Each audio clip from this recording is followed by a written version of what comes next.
मैं यहाँ पर प्रस्तुत करना चाहता हूँ एक महत्वपूर्ण विषय को, ऐसे वैज्ञानिक प्रमाण जो नरक के बारे में और साथ ही वो महिमामय स्थान जो स्वर्ग कहलाता है। इससे पहले स्लाइड शो से मैं दिखाऊं और साथ ही प्रमाणों से भी समझाऊं, मैं आपके सामने बाइबल से एक विषय को प्रस्तुत करना चाहता हूं, जिसको लूका उसके 16वें अध्याय के 19वें पद से हम देख सकते हैं। मैं इसको आपके लिए पढ़ूंगा। एक धनवान मनुष्य था जो बैजनी कपड़े और मलमल पहनता और प्रतिदिन सुख विलास और धूमधाम के साथ रहता था। लाजर नाम का एक कंगाल घावों से भरा हुआ उसकी डेवड़ी पर छोड़ दिया जाता था और वह चाहता था कि धनवान की मेज पर की जूठन से अपना पेट भरे। यहाँ तक कि कुत्ते भी आकर उसके घाव को चाटते थे। ऐसा हुआ कि वह कंगाल मर गया और स्वर्गदूतों ने उसे लेकर अब्राहम की गोद में पहुंचाया। वह धनवान भी मरा और गाड़ा गया और अधोलोक में उसने पीड़ा में पड़े हुए अपनी आंखें उठाई और दूर से अब्राहम की गोद में लाजर को देखा। तब उसने पुकार कर कहा, हे पिता अब्राहम, मुझ पर दया करके लाजर को भेज दे, ताकि वह अपनी उंगली का सिरा पानी में भिगोकर मेरी जीभ को ठंडी करे, क्योंकि मैं इस ज्वाला में तड़प रहा हूँ। परंतु अब्राहम ने कहा, हे पुत्र, स्मरण कर कि तू अपने जीवन में अच्छी वस्तुएं ले चुका है और वैसे ही लाजर बुरी वस्तुएं, परंतु अब वह यहाँ शांति पा रहा है और तू तड़प रहा है। इन सब बातों को छोड़ हमारे और तुम्हारे बीच एक भारी गड्ढा ठहराया गया है कि जो यहाँ से उस पार तुम्हारे पास जाना चाहे वे ना जा सके और ना कोई वहाँ से इस पार हमारे पास आ सके। उसने कहा, तो हे पिता, मैं तुझसे विनती करता हूँ कि तू उसे मेरे पिता के घर भेज, क्योंकि मेरे 5 भाई हैं। वह उनके सामने इन बातों की गवाही दे, ऐसा ना हो कि वे भी इस पीड़ा की जगह में आए। अब्राहम ने उससे कहा, उनके पास तो मूसा और भविष्यवक्ताओं की पुस्तकें हैं, वे उनकी सुने। उसने कहा, नहीं हे पिता अब्राहम, पर यदि कोई मरे हुए में से उनके पास जाए तो वे मन फिराएंगे। उसने उससे कहा, जब वे मूसा और भविष्यवक्ताओं की नहीं सुनते, तो यदि मरे हुए में से कोई जी भी उठे तो भी उसकी नहीं मानेंगे। मेरे प्रिय भाई और बहनों, प्रभु यीशु मसीह एक सुंदर घटना का वर्णन कर रहे हैं। प्रभु यीशु मसीह ने परमेश्वर के राज के विषय में कई दृष्टांतों को बताया है। ये समझें, घटना और दृष्टांत में एक फर्क होता है। मैं समझाता हूं। दृष्टांतों में आप किसी व्यक्ति के नाम को नहीं पाते हैं। उदाहरण के तौर पे मत्ती उसके 13वें अध्याय में आप पाएंगे, यीशु मसीह बोने और काटने के दृष्टांत को बताते हैं। दृष्टांत यूं शुरू होता है, यहाँ बीज बोने वाले को देखें, वो आया और बीज बोने लगा। कुछ आकर के गिरे, कटीली झाड़ियों में जाकर के गिर गए, कुछ अच्छी भूमि में, और जिससे कि लोग अच्छे से इस बात को समझ जाएं। वहां पर आप पाएंगे किसी व्यक्ति के नाम को नहीं बताया गया है, लेकिन इस हिस्से में आप देखेंगे एक नाम को, एक व्यक्ति के नाम को, और दुर्भाग्यवश वो एक कंगाल व्यक्ति है। यीशु मसीह यहाँ दृष्टांत के बारे में नहीं बोल रहे हैं, बल्कि एक सच्ची घटना बता रहे हैं। यहाँ पर उस व्यक्ति का नाम शिक्षा में दिखता है। इससे साफ दिखता है ये व्यक्ति बीते समय में थे। यदि ये घटना सत्य नहीं होती, यीशु इसके विषय में ना तो बात करते और ना ही ऐसे किसी विषय को उठाते। ठीक है मित्रों, आइए हम इसे गौर से देखें। क्योंकि उसने इस व्यक्ति के नाम को लिया है, ये घटना घटी है, हम इसे ऐसे नहीं छोड़ सकते। इसका मतलब ये बहुत ही महत्वपूर्ण सूचना यीशु मसीह मानवता को बताना चाहते हैं। यदि हम इससे अनजान बनेंगे, तब मैं सोचता हूं कि हम बहुत बड़ा नुकसान उठाएंगे। कृपया ध्यान से सुने। यहाँ पर हम 2 व्यक्तियों को देखते हैं। एक धनी व्यक्ति जो प्रतिदिन बड़े स्वादिष्ट भोजन को खाता था, बाइबल बताती है। जब धन संपत्ति आपके पास होती है, अक्सर लोग किसी बात की चिंता नहीं करते हैं। जो भी वो सोचते हैं ऐसे ही उनके जीवन में आ जाता है। तो क्या होता है, तब ऐसा संभव हो सकता है कि सत्य और वास्तविकता से आप अपने मुंह को फेर लें, साथ ही ईश्वर को खोजने से। अब ये धनी व्यक्ति, बाइबल बताती है, वो स्वादिष्ट भोजन खाता था और मलमल के वस्त्र पहनता था। और पूछे मत, दिन रात प्रतिदिन जीवन में बहुत सुख भोग रहा था। और वहां पर एक व्यक्ति था जो कंगाल था, जिसका नाम लाजर था, और वो धनी व्यक्ति के घर के फाटक पर पड़ा रहता था और इस बात की ताक में रहता था कि जो कुछ धनी व्यक्ति की मेज से गिरे उससे खाकर अपना पेट भरे। मैं ऐसी कल्पना कर सकता हूं कि ये व्यक्ति उस धनी व्यक्ति के घर के बाहर के फाटक के पास बैठा रहता होगा और वहां पर कोई ऐसी जगह होगी जहां पर घर के लोग सारा कूड़ा और जूठन ला करके फेंकते होंगे और ये कंगाल उसको देख करके उसमें से ढूंढ करके उस खाने को निकाल कर खाता होगा। और बाइबल बताती है वह घाव से भरा हुआ था और कुत्ते आकर उसके घाव को चाटते थे। मैं नहीं जानता कि उसको कौन कौन सी बीमारी थी, खाना ना मिलने की वजह से, कमजोरी या कुपोषण का वो शिकार था। घावों की वजह से उसके शरीर में पूरा इन्फेक्शन फैलने लगा था और किसी भी व्यक्ति ने इसकी कोई देखभाल नहीं करी। लोग इसको कोसते होंगे, आने जाने वाले भी इसको कोस करके जाते होंगे। इन तकलीफों के ऊपर कुत्ते आते थे और इस गरीब व्यक्ति के घाव को चाट करके जाते थे। और कितनी दुखद स्थिति में व्यक्ति था। वो दिन भर अपने दिनों को गिनता होगा कि मेरा जीवन कब खत्म होगा, कब मैं ईश्वर को देख पाऊंगा, कब मुझे न्याय मिलेगा, मुझे दुनिया में कोई सुख नहीं मिला। और इस धनी व्यक्ति को देखो, वो चिंता भी नहीं करता है कि मुझे कुछ भोजन ही दे दे। वो कुछ सोचता ही नहीं है कि उसके पास कोई चिंता है मनुष्य की समस्याओं के विषय में। इस धनी व्यक्ति के दिमाग में बहुत सारी योजनाएं होंगी भविष्य को लेकर, और कैसे अपने पैसे धन संपत्ति को और बढ़ाए। और देखते ही देखते इसकी सारी योजनाएं बिखर गई और बाइबल बताती है कि ये दोनों मरे। और ये बहुत एक महत्वपूर्ण बात है जिस पर हम ध्यान दे सकते हैं। मेरे प्रिय भाई और बहनों, इस संसार में हमें एक निश्चित समय दिया गया है जीने के लिए। और एक बच्चा पैदा होता है और बड़ी खुशी के साथ शुरू करता है, और मृत्यु एक दुखद अंत है। ये जीवन की एक साधारण क्रिया है, कोई इससे बच नहीं सकता, कोई इसे बदल भी नहीं सकता है। और क्या होता है कि मृत्यु सारी बातों को समेटने का समय होता है। आपका जीवन और उसकी कहानी रुक जाती है और उसके बाद और मनुष्य को जीने के लिए फिर कोई दूसरा मौका नहीं मिलता है। हम ये नहीं जानते कि इस दुनिया से कब हमारा जाना हो जाएगा। हम कितने भी तंदुरुस्त क्यों ना हो, और कितने भी शिक्षित और संपन्न और कितने आत्मिक हों, और चाहे कितने धार्मिक भी, कोई कितना भी प्रभावशाली है, लेकिन तो भी पुरुष और स्त्री को अपनी आंख बंद करके दुनिया से विदा लेनी है। यीशु ने कहा मृत्यु इन दोनों को एक ही समय में आई। और आप यहाँ पर देखेंगे यीशु कह रहे हैं कि ये दोनों लोग अलग अलग जगहों पर जा रहे हैं। दो तरह का संसार है। ये दोनों संसार अनंत संसार है। अनंत काल का मतलब जहां दिनों का कोई अंत नहीं है। उदाहरण के तौर पर इस संसार में हम पैदा हुए हैं और हमें मरना है। इसका मतलब ये है एक समय है जो मनुष्यों के लिए नियुक्त किया गया है। ये हम नहीं जानते कि वो 60 साल या 70 या 80 या 90 या इसके बीच में कुछ। कोई उस समय को जानता नहीं है जब हम इस दुनिया से जाएंगे।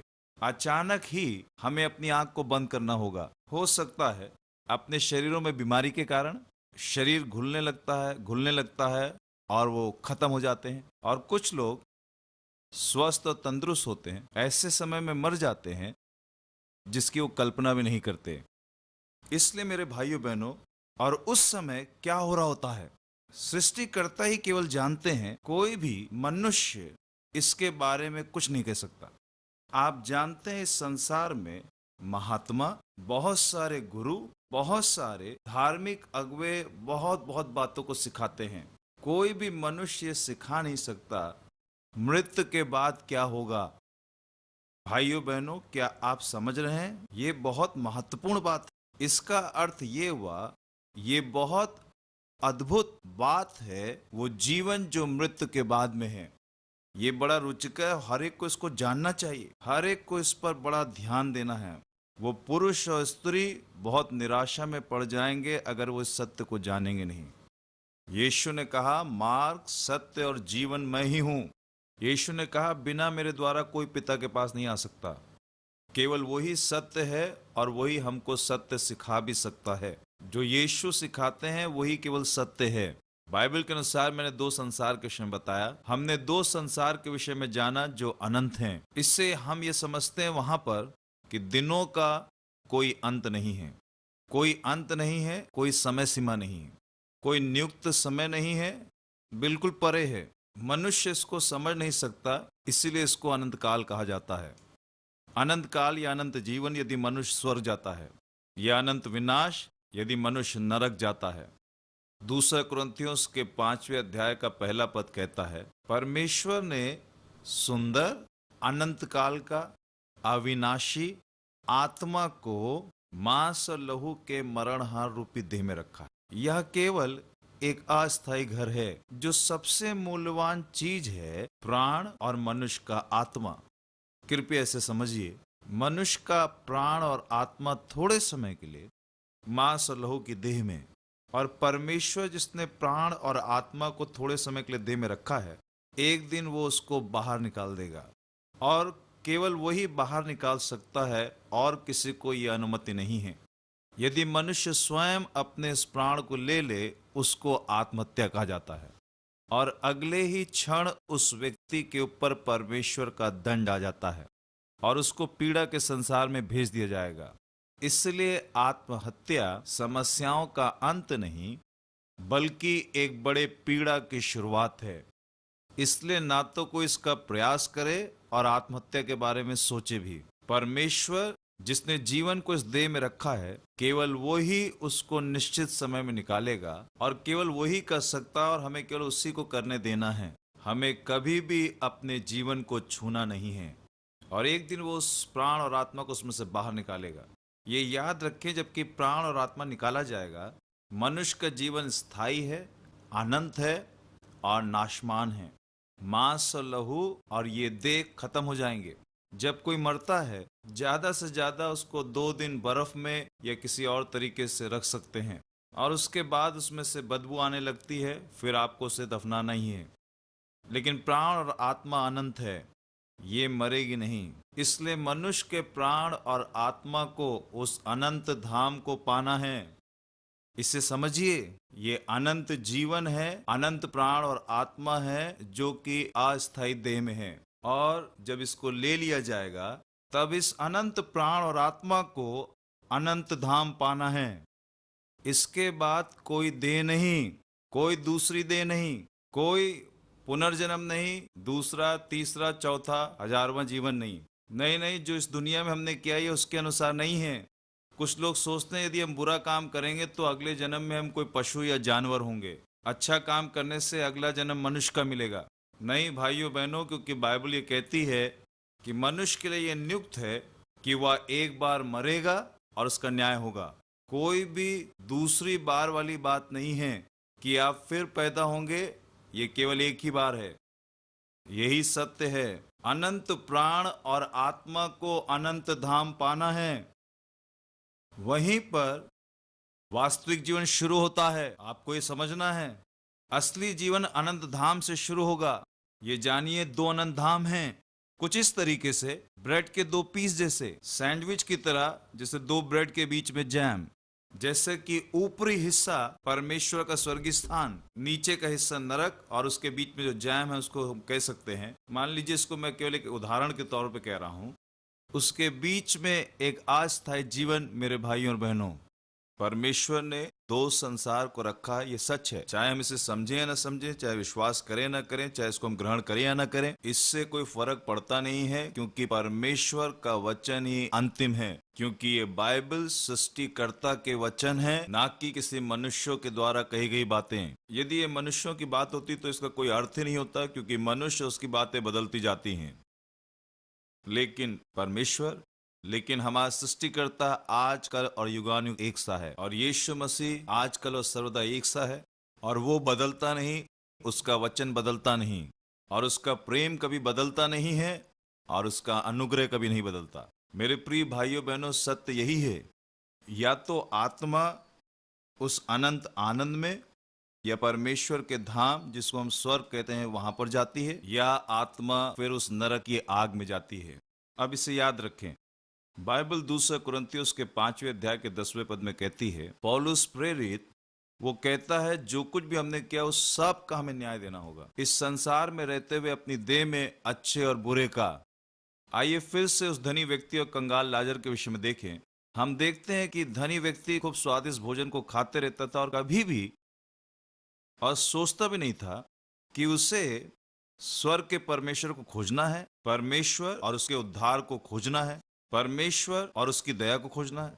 उसने ऐसा सोचा भी नहीं कि उसका जीवन कभी कि अंत में उसका जीवन उस सुंदर स्थान स्वर्ग में जा सकता है, जहां पर कोई बीमारी, रोग और कोई रात नहीं, बल्कि सब शांतिपूर्ण, बल्कि अनंत आनंद का स्थान और विश्राम का स्थान वो होगा।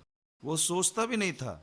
उसने ऐसा सोचा जो कुछ उसके पास इस दुनिया में है वही जीवन है और बस आनंद यही है। उसे परमेश्वर के उद्धार की कोई चिंता नहीं थी। वो आने वाले संसार के विषय में कुछ सोचता ही नहीं था। आप समझ गए। लेकिन वो कंगाल व्यक्ति, कंगाल लाजर, वो परमेश्वर को खोजता होगा। दुनिया में उसे आनंद उठाने का कोई मौका ही नहीं मिला। लेकिन उसके बाद फिर क्या हुआ, जब ये दोनों मरे, ये कंगाल व्यक्ति अब्राहम की गोद में ले जाया गया और धनी व्यक्ति को उस नरक की आग में डाल दिया गया। मेरे प्रिय भाइयों और बहनों, क्यों उस नरक की आग में? नरक वो स्थान है जो केवल दुष्टात्माओं के लिए, मनुष्यों के लिए नहीं। हमें ये समझना होगा, क्योंकि बाइबल मत्ती 25 में कहती है, आप उसको पढ़ सकते हैं, ये दुष्टात्माओं के लिए तैयार किया गया है, मनुष्यों के लिए नहीं। एक पीड़ा में स्थान जहां कोई शांति नहीं, विश्राम नहीं, केवल दांतों का पीसना। कैसा लगेगा यदि एक व्यक्ति हमेशा केवल दांतों को पीसता रहे और रोए और हमेशा चिल्लाते रहे 2400 घंटे तक। मैंने कहा वहां कोई समय नहीं, लेकिन केवल आपको समझाने के लिए 2400 घंटों 365 दिनों तक एक ऐसा समय जो कभी खत्म ही नहीं होगा। दांतों का पीसना, रोना और चिल्लाना, आग आ करके उस आत्मा को लपेट लेती है। मैं इससे ज्यादा ना आपको बता पाऊंगा, ना इसका वर्णन कर पाऊंगा, क्योंकि ये बहुत ही भयानक और खतरनाक और बदबूदार जगह है। मित्रों, कहना चाहता हूं हमारी आत्मा को कभी भी ऐसे स्थान पर जाना ना पड़े। ये बहुत बड़ा नुकसान हमारी आत्मा का होगा। ये धनी व्यक्ति अचानक ही उस शक्ति के बारे में जानने भी नहीं पाया और उस नरक की आग में जा पड़ा। और वो वहां पर कुछ कह रहा है, और मैं चाहता हूं कि आप यहां देखें। और अधलोक में उसने पीड़ा में पड़े हुए अपनी आंखें उठाई और दूर से अब्राहम की गोद में लाजर को देखा। मैं परमेश्वर के वचन से समझ सकता हूं कि मनुष्य की नरक से भी देख सकता है। मैंने आपसे कहा, आत्मा अनंत है, आत्मा वास्तविक व्यक्ति है, आत्मा महसूस कर सकती है, आत्मा सूंघ सकती है, आत्मा सब कुछ महसूस कर सकती है, सब कुछ वहां है। ये केवल देह है जो वहां पर नहीं है। आप समझ रहे हैं? जो शरीर है उसको दफनाया जाना है। यदि आप प्राण को निकाल दें तो देह सूंघ नहीं सकती, वो बोल नहीं सकती है, देख नहीं सकती, बल्कि एक बेकार की सामग्री जिसको केवल दफनाना है। जब तक ये अनंत आत्मा इस देह के अंदर है तब तक ही इस देह का मूल्य है, अन्यथा कोई मूल्य ही नहीं। और ये आत्मा अभी जो सब महसूस कर पा रही, अनुभव कर पा रही है, ऐसा ही वहां पर भी उसको अनुभव करेगी, उस अनंत संसार में भी। यही एकमात्र कारण है कि धनी व्यक्ति अब पीड़ा के स्थान में है और अब्राहम को देख भी पा रहा है और उसकी गोद में लाजर आनंद उठा रहा है और उसके वहां के जीवन का समय जहां पर वो विश्राम कर रहा है। तब उसने पुकार कर कहा, हे पिता अब्राहम, मुझ पर दया करके लाजर को भेज दे, ताकि वह अपनी उंगली का सिरा पानी में भिगोकर मेरी जीभ को ठंडी करे, क्योंकि मैं इस ज्वाला में तड़प रहा हूं। महसूस वहां भी होगा, वो वहां तड़प रहा है। प्रताड़ना, सूखापन, आग वहां पर है। उसकी पूरी आत्मा आग की चपेट में है। मेरे भाइयों बहनों, इस बात की आप कल्पना करें, आप इस सत्य से अनजान नहीं रह सकते। सुसमाचार का केंद्र यही है, सृष्टिकर्ता के हृदय में भी यही है। और वो हमसे प्रेम करता है, इसलिए आज वो हमें सत्य को बता रहा है, अन्यथा वो इस सत्य को हमें प्रकट ही नहीं करता। और वो वहां पर तड़प रहा है और लाजर से कहे कि वो अपनी उंगली के सिरे को डुबोकर मेरी जीभ पे रख दे और आग करके उस बूंद को रख दे। मेरा मुंह सूख रहा है, मैं पीड़ा में हूं। भाई और बहनों, वहां पीड़ा है। कृपया इसको समझे, यदि मनुष्य दुर्भाग्यवश उस नरक की आग में जाता है, उस पीड़ाओं के अंत का कोई समय ही नहीं है। करोड़ों करोड़ों करोड़ों करोड़ों करोड़ों, लाखों लाखों लाखों लाखों वर्षों तक इसका कोई अंत नहीं है। कैसे कोई मनुष्य इसको सह पाएगा, इसकी कल्पना तो करिए। परंतु अब्राहम ने कहा, हे पुत्र, स्मरण कर कि तू अपने जीवन में अच्छी वस्तुएं ले चुका है और वैसे लाजर बुरी वस्तुएं, परंतु अब वह यहाँ शांति पा रहा और तू तड़प रहा है। और दूसरी तरफ देखें, वहां लाजर शांति पा रहा है। इसका अर्थ वहां पर भी आप महसूस कर सकते हैं, उस संसार में भी, स्वर्ग में भी। इन सब बातों को छोड़ हमारे और तुम्हारे बीच एक भारी गड्ढा ठहराया गया है, और जो यहाँ से उस पार तुम्हारे पास जाना चाहे वह ना जा सके, और ना कोई वहां से हमारे पास आ सके।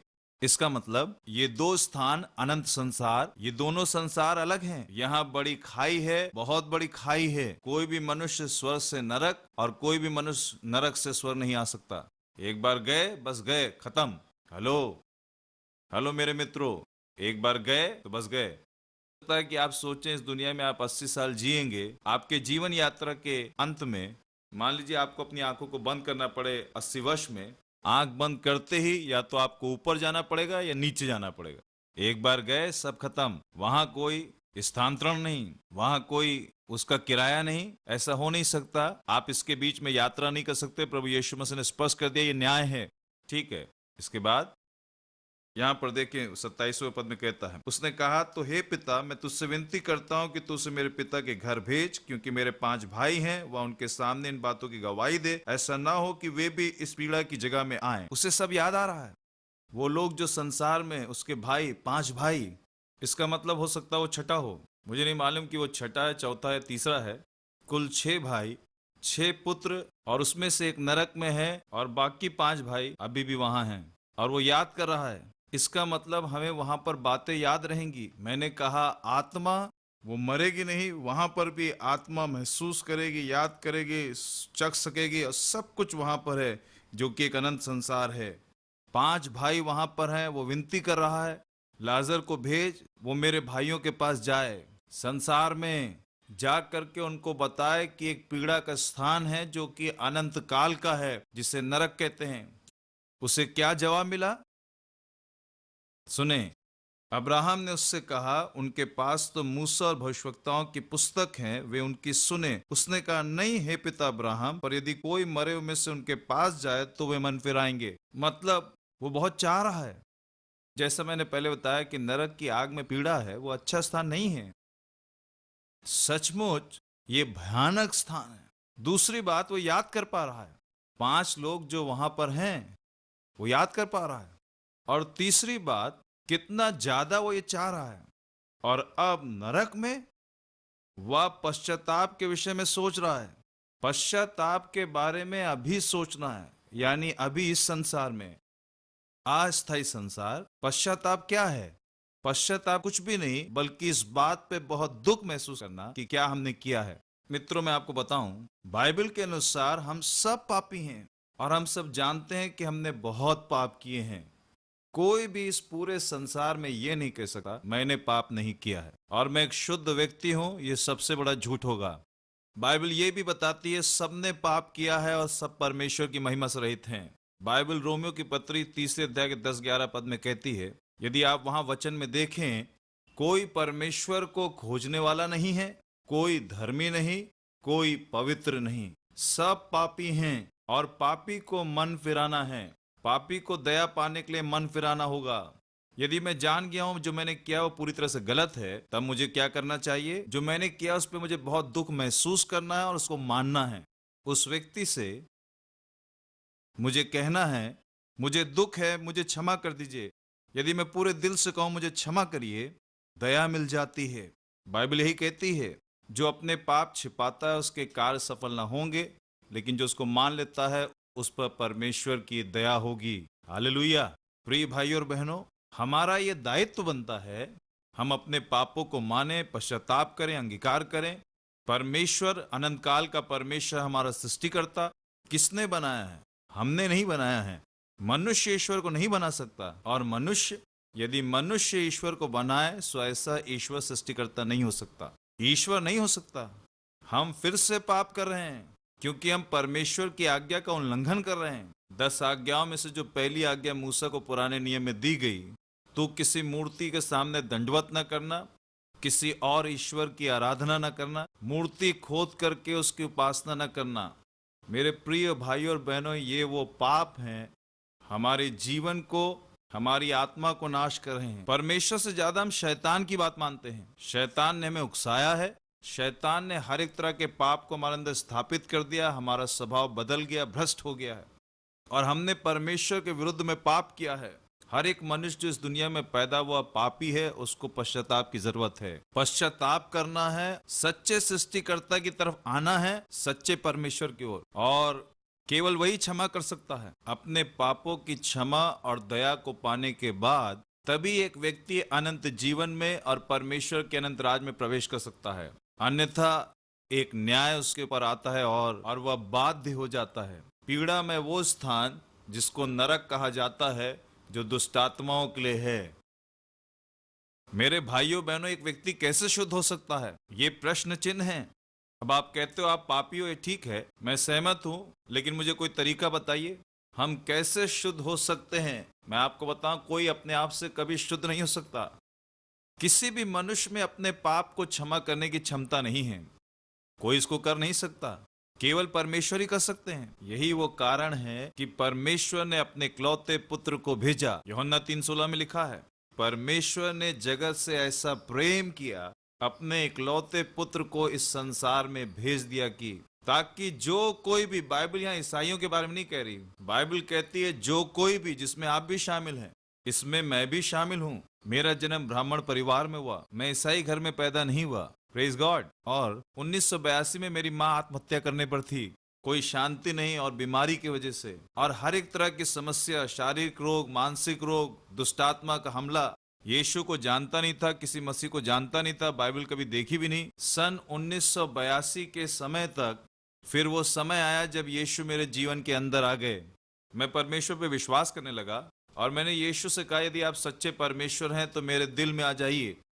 वो मेरे दिल में आ गए जैसे मैंने अपने दिल को उसके लिए खोला, और ऐसे आज मैं परमेश्वर की संतान हूँ, और वो शांति जो सारे समझ से परे मेरे दिल में आ गई। इसलिए मेरे मित्रों, आज मैं अपने जीवन जीने में एक अर्थ को देखता हूँ।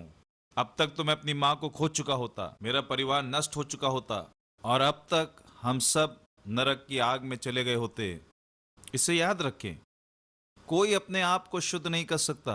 इसलिए बाइबल कहती है जो कोई भी, जिसमें मैं भी और जितने भी इस दुनिया में पैदा हुए सब शामिल हैं। परमेश्वर पक्षपाती नहीं, परमेश्वर किसी मनुष्य का पक्ष नहीं लेते। प्रेरितों के काम 10:34 में हम पढ़ते हैं। प्रिय भाइयों और बहनों, आपके लिए खुशखबरी है, कैसे इस नरक की आग से बचें। यीशु को ग्रहण करें अपने दिलों में, अपने दिलों को यीशु के लिए खोलें, 100% अंदर आने दें, अपना पूरा जीवन उसे सौंप कर जिएं। परमेश्वर के लोग और संतान के रूप में वचन का मनन करके और आराधना करके केवल उसी की आराधना करें। ये बहुत ही महत्वपूर्ण है मेरे भाइयों बहनों। इसलिए अपना खून बहा के जो कोई विश्वास करे, नाश ना हो लेकिन अनंत जीवन पाए। आपको याद आया, मैंने कहा अनंत जीवन, अनंत जीवन। वह अनंत जीवन को पाएगा क्योंकि उसके पाप क्षमा हो गए।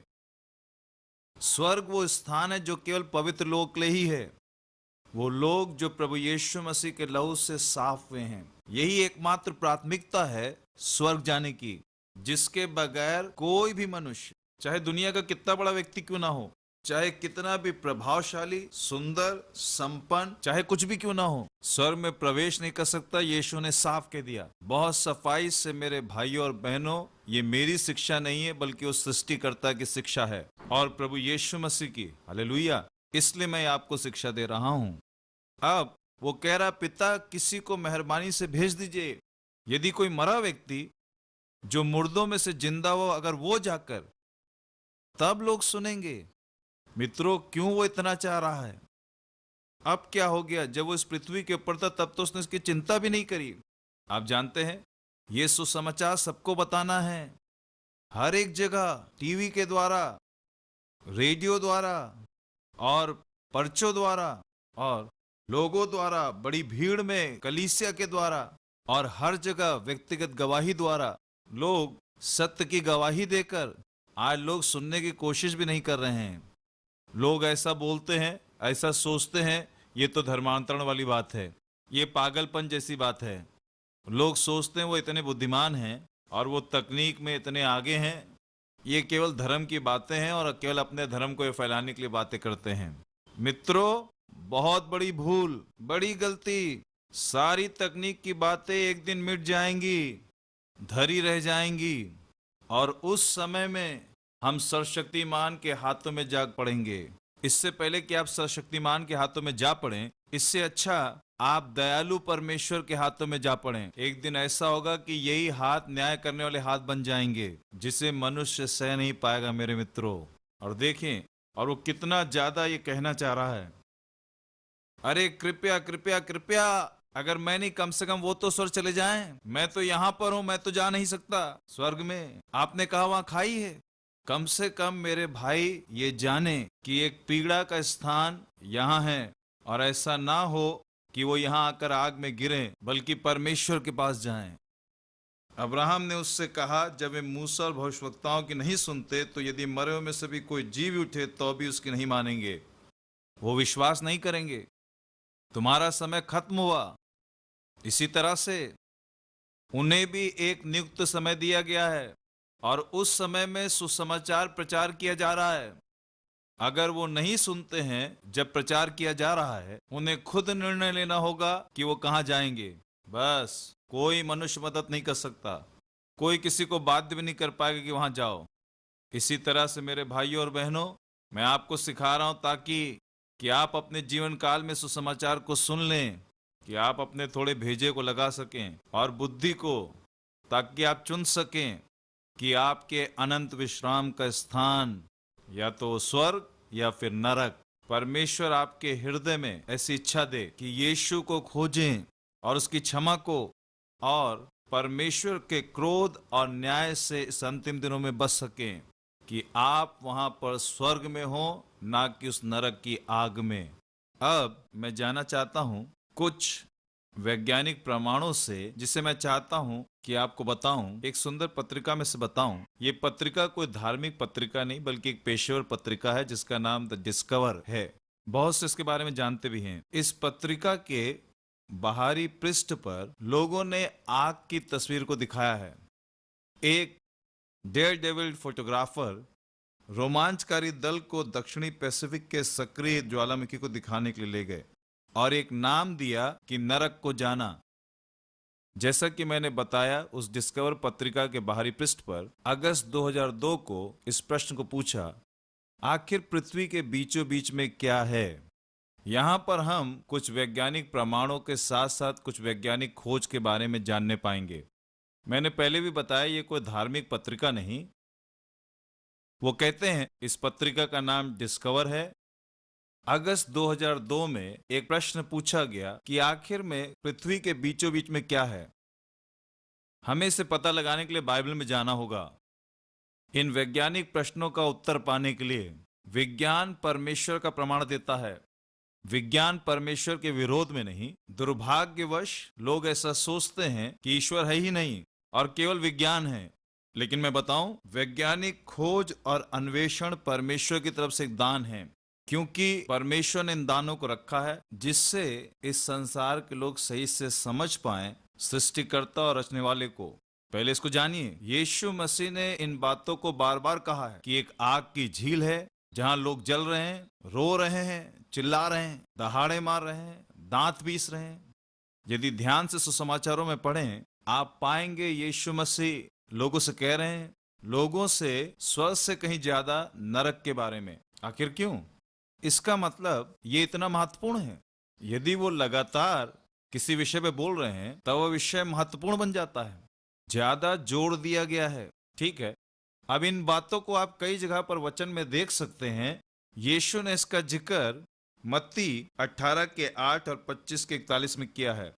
नरक का वर्णन अनंत आग के रूप में किया गया है। मत्ती 25 के 46 में अनंतकालीन दंड, यहूदा 6 अनंतकालीन जंजीर, मरकुस 3:29 अनंत अपराधी, इब्रानियों 6:2 अनंत न्याय, यहूदा 7 अनंत आग, मत्ती 3:12 कभी ना बुझने वाली आग, मरकुस 9:43 46 48 कभी ना बुझने वाली आग, लूका 3:17 ना बुझने वाली आग, दूसरा पतरस 2:17 अनंत काल का अंधकार ठहराया गया है, यहूदा 13 सदा काल का घोर अंधकार ठहराया गया है।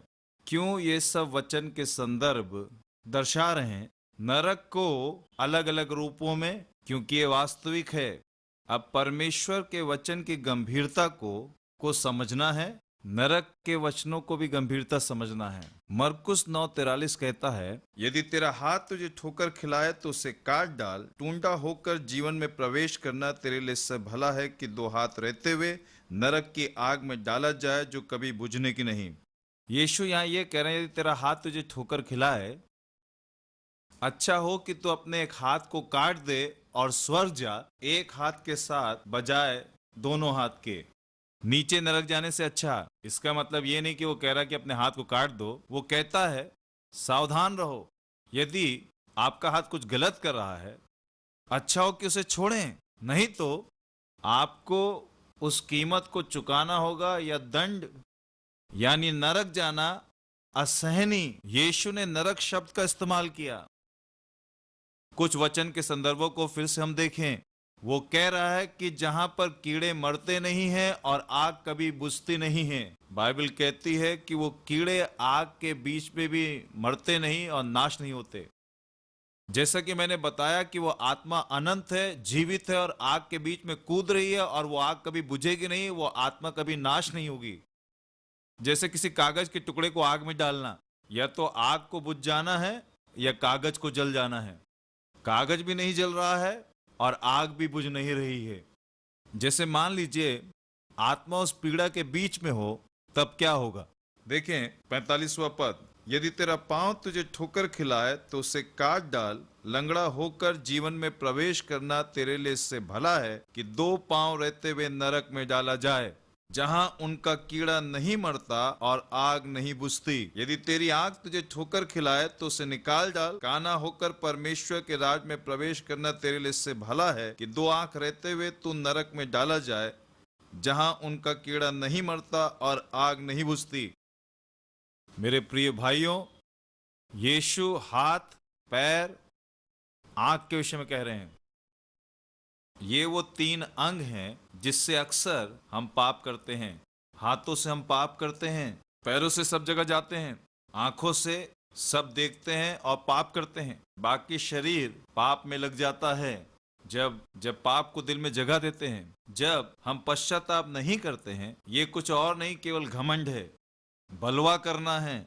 जब हम बलवा करते हैं उसके लिए एक दंड है। प्रिय भाइयों बहनों, इसको सुने। अब सवाल ये उठता है, ये नरक है कहां? मैं इसके बारे में बताऊं। आखिर ये नरक कहां पर स्थित है? मुझे बहुत ही रुचिकर वचन से संदर्भ बाइबल में दिखा। एक बहुत ही बढ़िया घटना घटी जो सुनने बड़ी अद्भुत है। गिनती 16 में बाइबल एक ऐसा लेखा देती कि ऐसे लोग जो कि जिंदा नरक में जा गिर पड़े, और वहां पर ऐसा लिखा, और पृथ्वी ने अपना मुंह खोल दिया और उनको निगल गई। गिनती 16:32 से 30 पद मैं आपके लिए सोड़। परंतु यदि यहोवा अपनी अनोखी शक्ति प्रकट करे और पृथ्वी अपना मुंह पसार कर उनको और उनका सब कुछ निगल जाए और वे जीते जी अधलोक में जा पड़े, तो तुम समझ लो कि इन मनुष्यों ने यहोवा का अपमान किया है। मुझे यहाँ पर आपको इस वचन को जो हमने पढ़ा है उसमें से कुछ विवरण देने की आवश्यकता है। मूसा एक चुना हुआ था। परमेश्वर ने अपने सामर्थी हाथ और बढ़ाई हुई भुजा से चिन्ह चमत्कारों के द्वारा उसने इजरायलियों की अगुवाई की। उसका एक चचेरा भाई था जिसका नाम कोरा था, और जिन्हें वो चाहता था वैसे 250 लोगों को उसने अपने साथ चुन लिया और परमेश्वर के इस जन मूसा के खिलाफ बलवा किया। और उसने कहा, केवल तू ही परमेश्वर का जन है, और तू गलत आदमी है। मूसा से वो लड़ने लगा, झगड़ने लगा, मूसा के ऊपर चिल्लाने लगा, उल्टा सीधा बोलने लगा और इतना ज्यादा बोला कि मूसा का हृदय भी जैसे रुक गया। आखिर में मूसा भी प्रार्थना करने लगा, परमेश्वर ये लोग क्या कह रहे हैं, ये लोग क्यों मेरे विरोध में आ रहे हैं। तेरी आज्ञा के अनुसार मैं इनकी अगुवाई कर रहा हूं और ये इससे जलते हैं।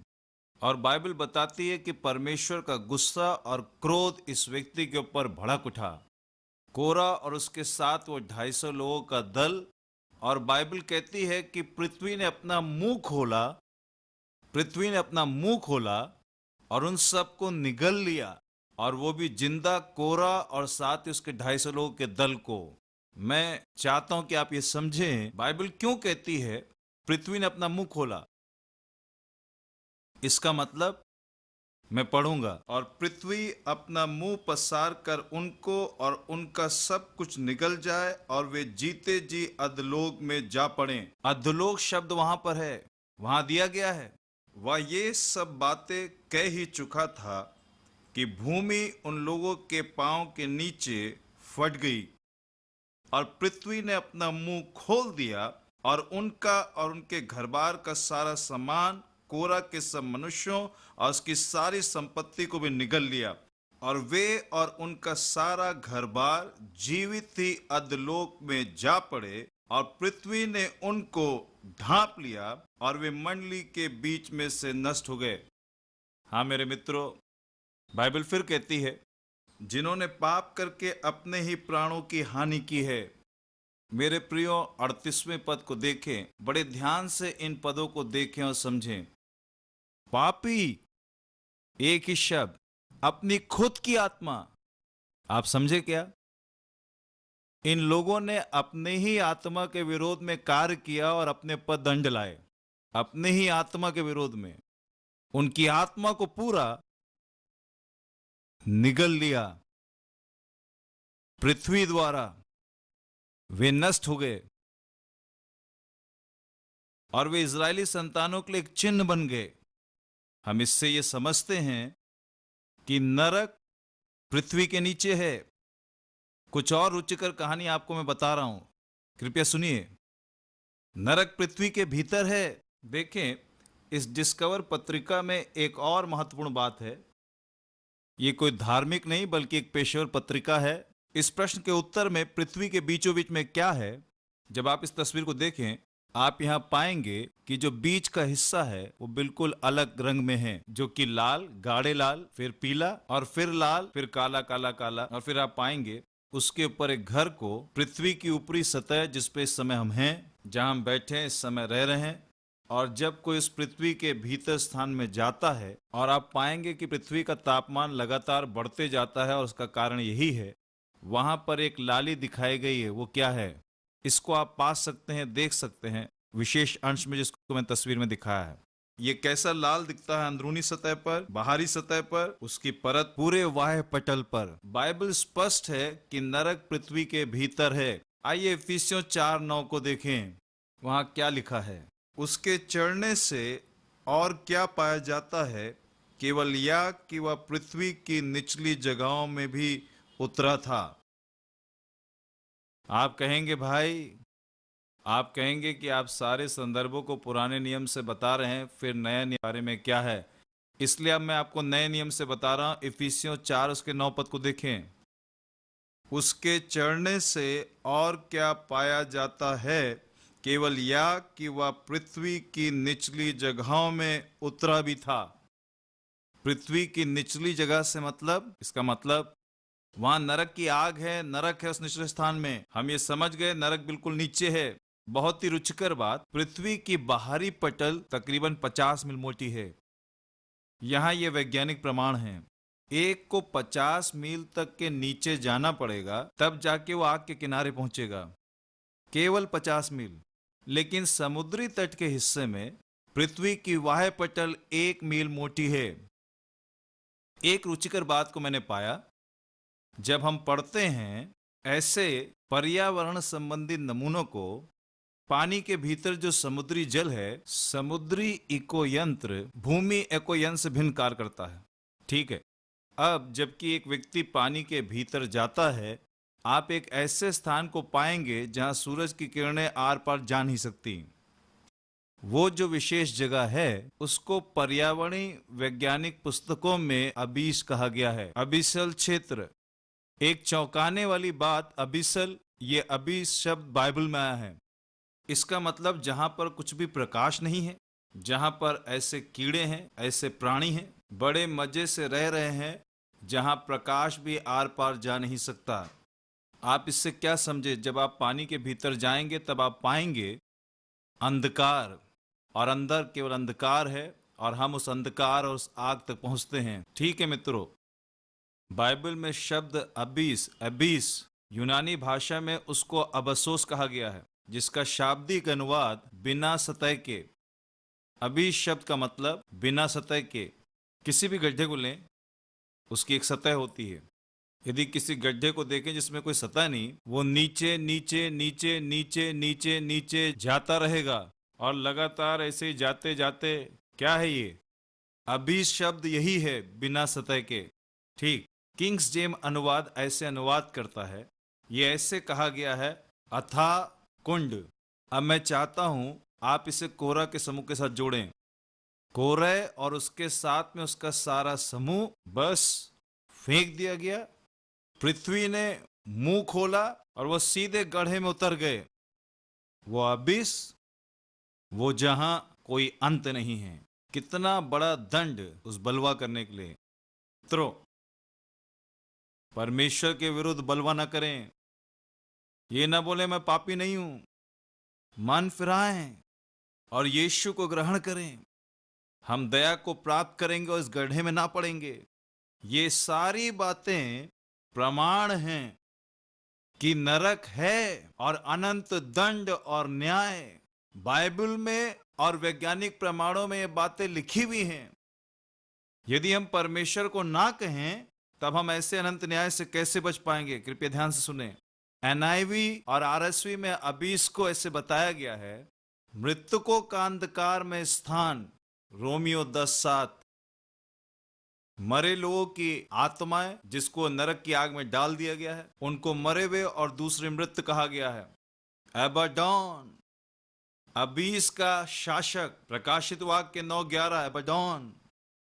दुष्टात्माएं अबीस पर राज्य करती हैं। दुष्टात्मा या शैतान जो अबीस का राजा है।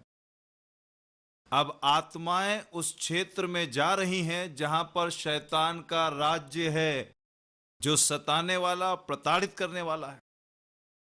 शैतान अच्छा नहीं, बहुत बुरा है। अब हमारी आत्मा बेवजह से शैतान के संसार में और शैतान का जहां पर राज्य है वहां जा रही है, बजाय कि अच्छे परमेश्वर के राज्य में। और वहां सताव में सताव में सताव में, कब तक? वहां कोई अंत नहीं है। मेरे मित्रों, कृपया इसके बारे में सोचें। ठीक, अबडॉन अबीस का राजा है। वहां से प्रकाशित वाक्य का अंतिम दिनों का पशु आएगा। प्रकाशित वाक्य अध्याय 11:7। वो अबीस का पशु अंतिम दिन के विनाश का सामना करेगा। प्रकाशित वाक्य 17:8। शैतान को 1000 वर्षीय राज में बांध दिया जाएगा। प्रकाशित वाक्य 20:1-3। एक और शब्द है जिसको शियोल कहते हैं। शियोल एक दूसरा शब्द है जो नरक को दिखाता है। शियोल इब्रानी शब्द है जिसको मूल भाषा के मूल नाम से लिया गया है। पुराने नियम में शब्द का उपयोग शियोल उस जगह को दर्शाता है, पृथ्वी की गहराई, नीचे जाना और नीचे ले आना। शियोल के संदर्भ में 20 बार यह शब्द आया है। शियोल शब्द जहां कहीं भी आया है, ये बताता है नीचे जाना, नीचे ले आना, पृथ्वी की गहराई। शियोल की गहराई को बाइबल में 6 बार बताया गया है। व्यवस्था विवरण 32:22, भजन संहिता 86:13, नीति वचन 9:18, नीति वचन 15:24, यशाया 7:11, यशाया 14:15। 4 बार शियोल को स्वर्ग से सबसे दूर का स्थान कहा गया है। बहुत दूर का स्थान। को याद है, अब्राहम उस धनी व्यक्ति से कह रहा था, एक बड़ी खाई, कोई भी नरक से स्वर्ग नहीं जा सकता और किसी का भी स्वर्ग से नरक में नहीं जाना हो सकता है। स्वर्ग से सबसे दूर स्थान अय्यूब 14:8, भजन 139:8, यशाया 7:11, आमोस 9:2। अक्सर शियोल को गड्ढे के समान बताया गया है। अय्यूब 17:13-14, अय्यूब 33:18, भजन 33, भजन 88, 3 और 4 पद, नीति वचन 1:12, यशाया 44:15, यशाया 38:18, यजकेल 31:14-17। ये शब्द गढ़ा सियोल के समान हैं। 9 बार ये मृत्यु शब्द के समानांतर आया है। शियोल मृत्यु शब्द के समान है। दूसरा सैमुएल 22:6, भजन संहिता 18:4-5, भजन 49:14, भजन 89:48, भजन संहिता 116:3, नीति वचन 5:5, यशाया 28:15, यशाया 28:18, होशे 13:14, हबक्कुक 2:5। शियोल को एक बड़ी बाढ़ के रूप में दर्शाया गया है। जल और लहरें, योना अध्याय 2:2-6। कई बार शियोल को शिकारी के रूप में बताया गया है, जो अपने शिकार के लिए फंदे को लगाता है। रस्सियों से बांधना, जीवतों से मृत्यु की ओर खींचना। दूसरा सैमुएल 22:6, अय्यूब 24वां अध्याय 9वां पद, भजन 106:3। शियोल को बंदी गृह बताया गया जहां से वापस लौटना नहीं हो सकता। अय्यूब 7:9, अय्यूब 10:21, अय्यूब 16:21, अय्यूब 21:13, भजन 49:14, यशाया 38:10। लोग जिंदा शियोल में जा सकते हैं। गिनती 16:13, गिनती 16:33, भजन 55:15, नीति वचन 1:12। मेरे भाइयों और बहनों, मैं आपको बता रहा हूं वचन के संदर्भों को अलग अलग, कि आप उस सही शब्द को जाने, उसके अर्थ को और समानांतर संदर्भ को। हम समझ रहे हैं एक और संसार भी है। उस संसार को शियोल के रूप में दर्शाया गया है, नरक, अधलोक या जो भी आप कहें। लेकिन एक अथाह कुंड है, ज्वलनशील स्थान। ये सारी बातें वास्तविक हैं क्योंकि यीशु मसीह ने स्वयं इन बातों को कहा है। आइए हम यहाँ पर देखेंगे कुछ विश्लेषणों को। अब तक हम ये कहते आ रहे हैं कि एक नरक है और वो पृथ्वी के नीचे स्थित है। अगर ये पृथ्वी के नीचे है, वहां पर हम आग को भी पाते हैं। क्या इस बात का कोई प्रमाण है कि आग वहां पृथ्वी के नीचे से निकल रही, कि जिसको हम देख सके या हम उसको जान भी सकें?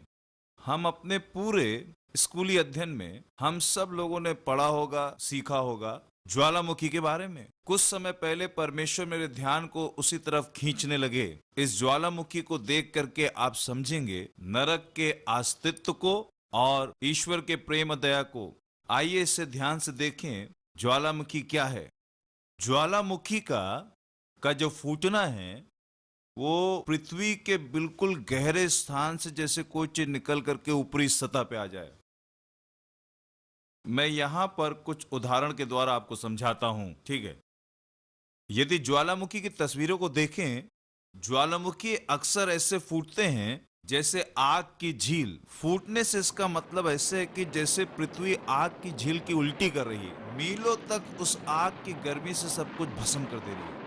जब माउंट सेंट हेलेन ज्वालामुखी मई 18, 1980 में फूटा, रिपोर्टरों द्वारा इसको ऐसे वर्णित किया गया है। लोगों ने कहा नरक जैसे पृथ्वी की सतह पे पूरी तरह फैल गया।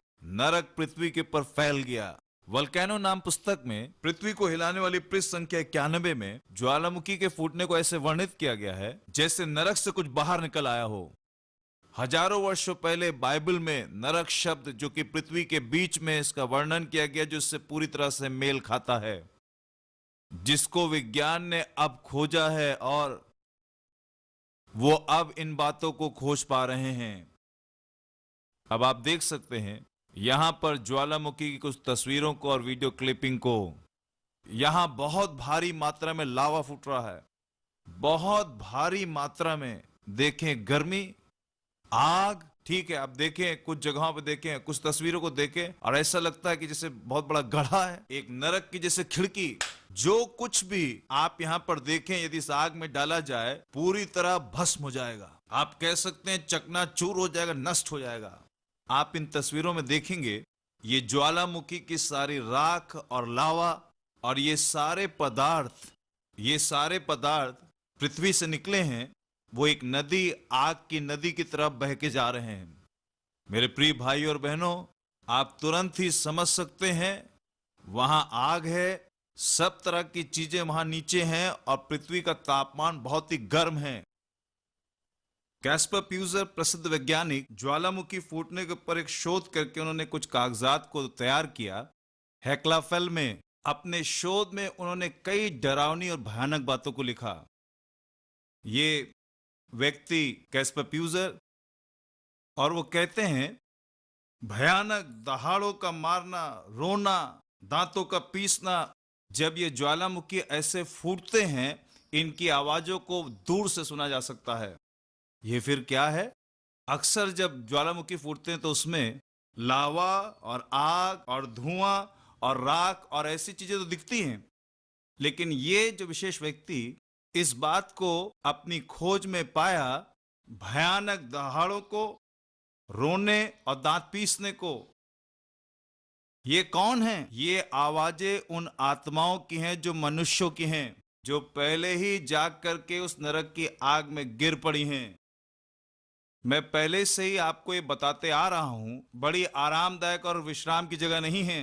अपने पूरे जीवन काल तक, अनंत काल तक लोगों को बस यही यही दहाड़े मारना, रोना, दांतों का पीसना, मेरे परमेश्वर, हम कभी कल्पना भी नहीं कर सकते। और जब ज्वालामुखी आग और ये सारी चीजों को उलटते हैं, ये ऐसा ही है जैसे नरक ने अपनी सारी खिड़कियों को खोल दिया है और वो लोग जो पहले से नरक में नीचे हैं उनकी आवाजें सुनी जा सकती हैं। ये मनुष्य कैस्पर प्यूजर, जो कि आज भी जीवित है, इस वैज्ञानिक जिसने ये कहा है, ये मेरा कथन नहीं, ये ऐसी सूचना जो कि प्रकाशित हुई है। देखें, हेक्ला फेल के अथाह कुंड अबीस से या नरक में से कई तरह की आवाजें बाहर निकल के आ रही और भारी चिल्लाने की, और ये आवाजें कई मील की दूरी से भी सुनी जा सकती हैं। पहाड़ों से भी ऐसी भयानक रोने और चिल्लाने और दांतों को पीसने की आवाज को सुना जा सकता है। हरल्डर Sagerson, Melting the Earth, The History of Ideas on Volcanic Eruption, page number 73, वो कह रहे हैं मनुष्यों की आवाज को सुना जा सकता है। कब एक ज्वालामुखी फूटता है और कैसे? इस पर कैसे विश्वास करें? हमने अपने स्कूलों में तो केवल ज्वालामुखी फटने के बारे में बस इतना ही पढ़ा, लेकिन वर्तमान शोध ऐसा बताते हैं और कहते हैं कि मनुष्यों की आवाजें कई मीलों से सुनी जा सकती है। मेरे भाइयों और बहनों, यदि ये कथन सही नहीं है तब ये कभी प्रकाशित होता ही नहीं। अब बाइबल को लें और देखें और इसको समानांतर में देखें, आप इसको वहां भी पाएंगे। इसका अर्थ वैज्ञानिक खोज प्राथमिकता नहीं है, बाइबल का अनुवाद ही प्राथमिक है। परमेश्वर ने पहले इसको बोला, फिर वैज्ञानिक खोज ने इसको प्रमाणित किया है। बस भाई और बहनों, क्या आप ये सोचते हैं केवल ये खोज है? क्या आप सोच रहे हैं कि मेरी शिक्षा एक सूचना मात्र है, इससे मेरा कोई संबंध नहीं? मेरे दोस्तों, मैं बताऊं, इसका आपके जीवन से सीधा संबंध है। कौन जानता है कि वो मंजिल आपकी हो यदि आप मन फिरा के यीशु को ग्रहण न करें। मित्रों, बहुत ही सावधान रहें। मरकुस 9:46 में यीशु मसीह ने ऐसा कहा, वो कीड़ा जहां उनका कीड़ा नहीं मरता और आग नहीं बुझती। क्या पुराने नियम में इस कीड़े के बारे में कहीं लिखा है या केवल नए नियम में? आइए देखें, यशायाह 66 के 22 से 24 पद में एक बड़ा ही रुचिकर पद है। मैं इसको आपके लिए पढ़ता हूं। क्योंकि जिस प्रकार नए आकाश और नई पृथ्वी जो मैं बनाने पर हूं मेरे सम्मुख बनी रहेगी, उसी प्रकार तुम्हारा वंश और तुम्हारा नाम भी बना रहेगा। यहोवा की यही वाणी है। फिर ऐसा होगा कि एक नए चांद से दूसरे नए चांद के दिन तक और एक विश्राम दिन से दूसरे विश्राम दिन तक समस्त प्राणी मेरे सामने दंडवत करने को आया करेंगे। यहोवा का यही वचन है। जब वे निकल कर उन लोगों के शवों पर जिन्होंने मुझसे बलवा किया दृष्टि डालेंगे, क्योंकि उनमें पड़े हुए कीड़े कभी ना मरेंगे, उनकी आग कभी ना बुझेगी और सारे मनुष्यों को उनसे अत्यंत घृणा होगी। आपने ध्यान दिया? यहां ध्यान दीजिए और बाइबल में से पुराने नियम से देखिए। उस अंतिम अध्याय को यशायाह की पुस्तक में लिखा है कि वह कीड़े कभी ना मरेंगे और उनकी आग कभी ना बुझने पाएगी। क्या आपने उसको मरकुस 9 में नहीं पढ़ा कि वहां कीड़े कभी मरते नहीं और आग कभी बुझती नहीं है। और वहां जो पुराने नियम में कहा गया उसको हम देख रहे हैं, वो यहाँ पर आ रहा है और यीशु मसीह हमसे कह रहे हैं परमेश्वर का वचन कितना सच्चा और कितना वास्तविक है। और इस समय मैं आपको कुछ वैज्ञानिक प्रमाण देने जा रहा हूं। वैज्ञानिकों ने शोध करके इस बात को पाया है कि समुद्री तल चिटक रहा है और उसमें से आग निकल करके आ रही है। अच्छा, ऐसा है? पानी में ज्वालामुखी? मैं आपको बताऊं, उन्होंने पाया है समुद्री वाह्य पटल से आग निकल रही है। उनको 8 फुट लंबे कीड़े मिले जो दुनिया में और कहीं नहीं दिखते। जोसेफ वेलेस द्वारा लिखी गई पुस्तक द डीप सी पृष्ठ संख्या 39 ऐसा वर्णन करती है। वहां एक ऐसा परिच्छेद है जिसको हम पढ़ सकते हैं। ऐसा लगता है एक अजीब समुद्री प्राणी देखने में आ रहा है जो रिफ्टिया है, एक बड़ा कीड़ा जो तकरीबन 8 फुट लंबा है। ऐसे कीड़े केवल समुद्र के गहरे स्थान में ही देखे गए हैं। ये कीड़े वहां जीवित रह सकते हैं। सूर्य की रोशनी वहां पर ना होने के बाद भी वो वहां जीवित हैं। वहां हाइड्रोजन सल्फाइड है और उसमें वो जीवित हैं और वहां सब चय प्रचय की प्रक्रिया में हैं। और जो रासायनिक पदार्थ वहां पर पाए जाते हैं उसके वजह से कीड़े जीवित हैं और ऐसा एक पदार्थ हाइड्रोजन सल्फाइड है। फिर ये गंधक वहां कैसे है? मैं रसायन का व्यक्ति हूं, मैंने रसायन पढ़ा है, मैं रसायन में पीएचडी हूं और मेरा हृदय इन्हीं बातों में है। हाइड्रोजन सल्फाइड, वहां गंधक जैसी वस्तुएं हैं। समुद्र के निचले हिस्से में वहां पर गंधक कैसे है? इसका मतलब तो ये हुआ कि पृथ्वी के नीचे गंधक है। जो कीड़े वहां पर हैं वो कीड़े उस आग के बीच में बहुत ही आराम से बिना किसी परेशानी के हैं। आपने पाया कि आग वहां रिस रही है। वैज्ञानिक कह रहे हैं कि आग रिस रही है समुद्र की सतह पे। ये आग कहां से आ रही है? आग कैसे यहां आ सकती है? जब तक कि आग अंदर होना, आग कैसे रिस सकती है? जब समुद्र में इतना पानी है तो भी आग निकल रही है। आग निकल रही है और उस आग में आप कीड़े देख रहे हैं। क्या वो उसमें जीवित रह सकते हैं? हाँ मेरे दोस्तों, वो जिंदा रह सकते हैं। यही वैज्ञानिक प्रमाण है। फिनलैंड के सबसे प्रसिद्ध अखबार में एक ऐसा लेख छापा गया, अमन शास्त्रीय। मुझे पता लगा अमन शास्त्रीय अखबार अब छपना बंद हो गया है। एक डॉक्टर जिनका नाम असखाव है, वो नास्तिक थे और ये कहानी कुछ इस तरीके से है। आज भी आप साइबेरिया में ये पा सकते हैं, वो जगह जहां पर असको अपने दल के साथ भूगर्भ शास्त्री लोग जो कि तेल की खोज करने के लिए एक विशेष स्थान पर वहां पर गए। वो नीचे नीचे नीचे नीचे नीचे नीचे खोदते खोदते खोदते गए। खोदते खोदते उनका ऐसी चीज से सामना हुआ, उनकी खोदने वाली मशीन बिना किसी घर्षण या रगड़ के बहुत तेजी से घूम रही थी। जब हम जमीन खोदते हैं अक्सर मशीन का घूमना धीरा और तेज होता जाता है, लेकिन इस जगह पर एकदम से उन्होंने पाया कि एकदम से मशीन बहुत तेजी से घूमने लगी। इसका मतलब मशीन को बहुत खाली जगह मिल रही है। जब मशीन खाली जगह पर इतनी तेजी के साथ में घूमने लगी, वो सब सोचने लगे कि ऐसा क्या हुआ। जब वो जानने की कोशिश कर रहे थे कि आखिर हुआ क्या है, तब उन्होंने इस बात को जो पाया उससे वो नास्तिक व्यक्ति चौंक गया। वह साम्यवादी था। उसने कहा, स्वर्ग और बाइबल पे मैं विश्वास नहीं करता हूं। वैज्ञानिक होने के नाते अब मैं नरक पे विश्वास करता हूं। इसका कारण यह है, वहां उन्होंने बड़ी अजीब से रोने की, चिल्लाने की, दहाड़ मारने की, पुकारने की आवाजों को सुना, जैसे कोई वेदना में पुकारता हो। बड़ी ही वेदना में आवाजें, शोरगुल उनको सुनाई दिया। वो स्तब्ध रह गए। मैं साम्यवादी में स्वर्ग पे विश्वास नहीं करता, न बाइबल पर, लेकिन इसके बाद अब मैं नरक पे विश्वास करता हूं। कहने की जरूरत नहीं, इस खोज से हम स्तब्ध हो गए। लेकिन जो भी हमने देखा और जाना और सुना, लेकिन पूरी तरीके से हम कायल हैं कि हम नरक के फाटक तक खोदते चले गए। नरक के फाटक। डॉक्टर असाको फिर कहते हैं, और वो ड्रिल या मशीन इतनी तेजी के साथ में घूमने लगी जैसे किसी खाली गुफा के अंदर प्रवेश कर गई हो। उन्होंने पाया कि अंदर गर्मी का तापमान इतना ज्यादा बढ़ गया, जो कि 2000 डिग्री फ़ारेनहाइट तकरीबन 1 लाख डिग्री सेंटीग्रेड था। हमने एक माइक लगाया जो विशेष रूप से पट्टिका संचलन की ध्वनि को जानने के लिए बनाया गया था। मशीन के नीचे बजाय पट्टिका संचलन के मनुष्यों की पीड़ा भरी आवाजें आ रही थीं। ये वैज्ञानिक पृथ्वी के नीचे उन पट्टिकाओं में जो कुछ भी हलचल हो रही थी उसको जानने में लगे थे। उन्होंने कहा, बजाय पट्टिका संचलन के हम लोगों ने मनुष्यों की दर्दनाक आवाजें सुनी। हमें पहले ये लगा ये शायद हमारी मशीनों की आवाज है, लेकिन जब हमने उसको ध्यान से देखा, जो हमारा शक था बिल्कुल सही हुआ। वो चिल्लाना किसी एक व्यक्ति का नहीं था, वो आवाजें लाखों लाखों लोगों की थी। मित्रों, आमोस 9:2 में लिखा है, क्योंकि चाहे वे खोद कर अधोलोक में उतर जाएं, तो वहां से मैं हाथ बढ़ाकर उन्हें लाऊंगा। चाहे वे आकाश पर चढ़ जाएं, तो वहां से मैं उन्हें उतार लाऊंगा। वो वहां खोद रहे थे और आवाजें सुनाई दी। मित्रों, ये वास्तविक जगह है। हमें कोई ऑडियो कैसेट की जरूरत नहीं है हमें बताने के लिए।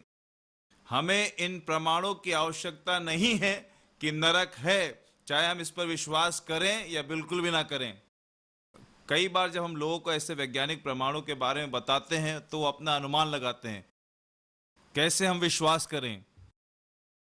मेरे भाइयों बहनों, हम विश्वास करें या ना करें, लेकिन बाइबल नरक के विषय में बिल्कुल साफ है। इसलिए हम विश्वास करते हैं कि एक नरक है। यीशु और उसका वचन सत्य है।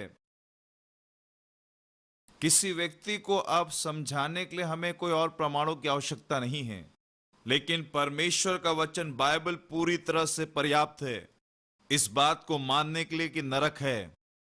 भजन 1 में लिखा है, मूर्ख ने अपने मन में कहा है, कोई परमेश्वर है ही नहीं। वे बिगड़ गए, उन्होंने घिनौने काम किए हैं, कोई सुकर्मी नहीं। यदि आप कहें कि नरक नहीं है, कोई ईश्वर नहीं है, बाइबल कहती तब तो हम मूर्ख हैं। मूर्ख ने कहा कोई ईश्वर नहीं है। अब मेरा अगला प्रश्न ये है, मैंने आपको हाइड्रोजन सल्फाइड के बारे में बताया, वहां गंधक है। ठीक, बहुत ही रुचिकर कहानी ये है। आप कैसे वहां पर गंधक को पा सकते हैं? क्यों? वहां आप गंधक देख रहे हैं। हम सब की समझ से कहीं ज्यादा ज्वालामुखी नरक जैसा है। इसके फूटने पर पिघला हुआ गंधक झरने की तरह निकलता है, जिसको गंधक कहा जाता है। अगर आप इसको सोचें कि इसको आप संभाल करके रखें, उससे पहले ये फूट जाता है। भविष्य की पीढ़ी के लिए नए शोध को सामान्य भूगोल शास्त्र में बताया गया है। प्रकृति विज्ञान में जुलाई 22, 2002 में इसको दिखाया गया है। वैज्ञानिक लोग उसमें से निकल रहे राख पदार्थ और जो भी उससे पैदा हो, जब उसका अध्ययन कर रहे थे, देखें बहुत ज्यादा मात्रा में पिघला हुआ गंधक। ये वो गंधक है जिसको ज्वालामुखी बार बार जैसे उल्टी कर दे रहा हो। गंधक वहां है। इसका मतलब मेरी सोच और समझ के अनुसार गंधक पृथ्वी के नीचे जरूर है। कितना ज्यादा गंधक! ये गंधक जैसा पदार्थ पीले रंग में है। जहां जहां पे ज्वालामुखी फूट रहा है, आप वहां पर देख सकते हैं पीला पीला पदार्थ, राख और गंधक निकल रही है। बाइबल बार बार इस गंधक के विषय में बता रही है। गंधक कहां से आ रहा है? आइए फिर बाइबल देखें। यदि गंधक वहां पर नीचे है, तो आइए देखिए बाइबल क्या कहती है। प्रकाशित वाक्य 14:10 में लिखा है कि वह आग और गंधक की पीड़ा में पड़ेगा।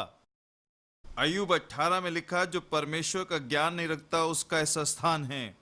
15वें पद में ऐसा लिखा है, और उसके घर पर गंधक छितराई जाएगी।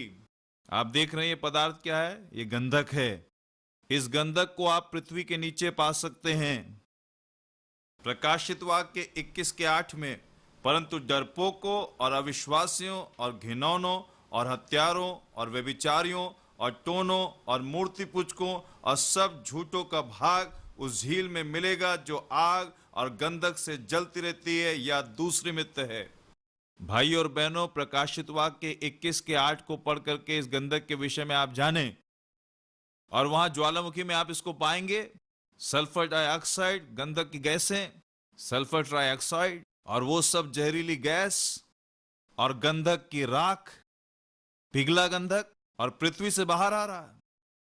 देखें, पृथ्वी के निचले स्थानों से ज्वालामुखी उल्टी कर रहा है। दोनों एक समान दिख रहे हैं।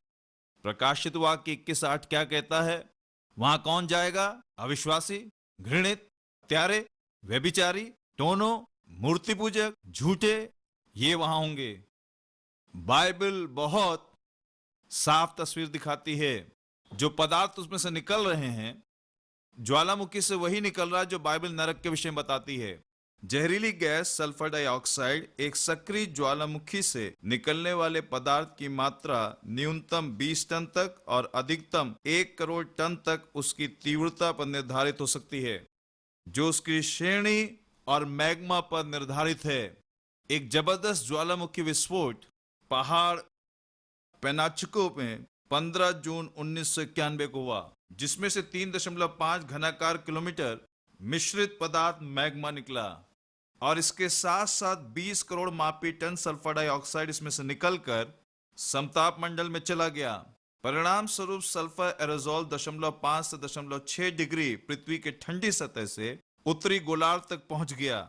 सल्फर एरोजोल से रासायनिक प्रतिक्रियाएं पैदा हो गईं, जिसके वजह से वहां का क्लोरीन स्तर बढ़ गया और जिसके द्वारा मनुष्यों द्वारा निर्मित प्रदूषण सीएफसी प्रदूषण, जिसने ओजोन परत को नष्ट कर दिया, जिससे ओजोन परत बहुत ही नीचे तक पहुंच गई। ऐसा कभी नहीं हुआ। मेरे प्रिय भाई और बहनों, ज्वालामुखी फूटने से गंधक बहुत जहरीली और विनाशकारी गैस निकलती है।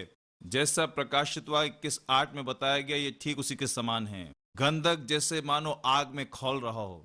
प्रयोगशाला में हमारे बच्चे जानते हैं, रसायन की प्रयोगशाला में आप जानते हैं, एक पदार्थ इस्तेमाल करते जिसे गंधक का तेजाब कहते हैं। ये बहुत ही खतरनाक तेजाब होता है। यदि किसी भी तरीके से आपके हाथ वाथ पे पड़ जाए, ये आपकी खाल को पूरी तरह जला सकता है, आर पार जा सकता है। ये है गंधक। ये गंधक का ऐसा पदार्थ जो बड़ा खतरनाक है। इसको हम ऐसे ही इस्तेमाल नहीं कर सकते। तब कैसे एक आत्मा जो कि खौलते हुए और पिघलते हुए गंधक में डाल दी जाए?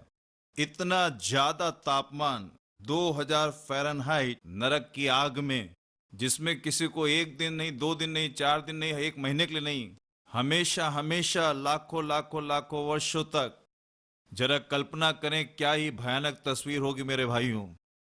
बहुत ही भयानक तस्वीर मेरे भाइयों बहनों। हमें वहां पे ना जाना पड़े। अय्यूब 18:11 चारों ओर से डरावनी वस्तुओं से डराएंगी और उसके पीछे पड़कर उससे भगाएंगी।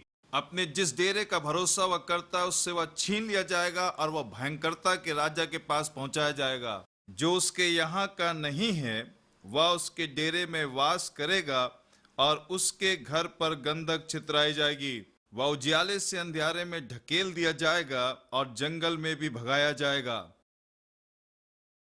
प्रकाशित वाक्य 14:10 वह परमेश्वर के प्रकोप की निरी मदिरा जो उसके क्रोध के कटोरे में डाली गई है पिएगा और पवित्र स्वर्गदूतों के सामने और मेमने के सामने आग और गंधक की पीड़ा में पड़ेगा। निसंदेह कुटिल लोगों के निवास ऐसे हो जाते हैं और जिसको परमेश्वर का ज्ञान नहीं रहता, उसका स्थान ऐसा ही हो जाता है। तो अभी कोई यह नहीं कहता मेरा सृजने वाला परमेश्वर कहाँ है, जो रात में भी गीत गवाता है, जो हमें पृथ्वी के पशुओं से अधिक शिक्षा देता और आकाश के पक्षियों से अधिक बुद्धि देता है। अय्यूब बाइबल की सबसे पुरानी पुस्तक है, जो 3000 वर्ष पूर्व लिखी गई। तो भी अय्यूब जानता था, जो विज्ञान वर्षों तक जान नहीं पाया, कि पृथ्वी के नीचे गंधक है मेरे भाई और बहनों। इब्रानी 9:27 और जैसे मनुष्यों के लिए एक बार मरना और उसके बाद न्याय को होना नियुक्त है। मित्रों, बाइबल जो लोग नरक चले गए उनकी एक सूची देती है। मैं चाहता हूं कि मैं और आप उस सूची में ना हों। 1 कुरिन्थियों 6वां अध्याय उसका 9वां पद, क्या तुम नहीं जानते कि अन्यायी लोग परमेश्वर के राज के वारिस ना होंगे? धोखा ना खाओ, न वेश्यागामी, न मूर्ति पूजक, न परस्त्रीगामी, न लुच्चे, न पुरुषगामी, न चोर, न लोभी, न पियक्कड़, न गाली देने वाले, न अंधेर करने वाले परमेश्वर के राज के वारिस होंगे। और तुम में से कितने ऐसे ही थे, परंतु तुम प्रभु यीशु मसीह के नाम से और हमारे परमेश्वर के आत्मा से धोए गए और पवित्र हुए और धर्मी ठहरे। ठीक है भाइयों बहनों, उस बड़ी सूची को देखें। खतरनाक है। लोग जो इन कामों में लगे हैं, लोग जिनके पाप क्षमा नहीं हुए हैं, जो अभी तक यीशु के लहू से धुले नहीं हैं, जो पाप में बने रहते हैं, आप परमेश्वर के अनंत न्याय का सामना करेंगे। वह अबीस और सियोल में जा पड़ेंगे और उस अथाह कुंड में जहां पर गंधक और वो आग की झील होगी, और वह ऐसी पीड़ा पीड़ा पीड़ा पीड़ा में जा पड़ेंगे और वो समय कभी भी खत्म नहीं होगा। पौलुस प्रेरित 1 कुरिन्थियों 6:12 में कहता है, सब वस्तुएं मेरे लिए उचित तो हैं, परंतु सब वस्तुएं लाभ की नहीं। सब वस्तुएं मेरे लिए उचित हैं, परंतु मैं किसी बात के अधीन न होऊंगा। क्यों लोग नरक जाते हैं? यशायाह 5 उसका 13वां पद। इसलिए अज्ञानता के कारण मेरी प्रजा बंधुआई में जाती है। उसके प्रतिष्ठित पुरुष भूख को मरते और साधारण लोग प्यास से व्याकुल होते हैं। देखिए, यहां बाइबल कहती है प्यास। लूका 16:19 में हमने देखा वो धनी व्यक्ति कह रहा है कि मैं प्यासा हूं, लाजर को भेज दे मेरी प्यास बुझाए। यशायाह 5:13 में बाइबल कहती है साधारण लोग प्यास से व्याकुल होते हैं। इसका क्या मतलब है? वो नरक की आग में चले गए। इसलिए अधलोक ने अत्यंत लालसा करके अपना मुंह बेपरिमाण पसारा है और उनका वैभव और भीड़ भाड़ और आनंद करने वाले सब के सब उसके मुंह में जा पड़ते हैं। 14वां पद कहता है, यशायाह 5:14 ऐसे ही कहता है।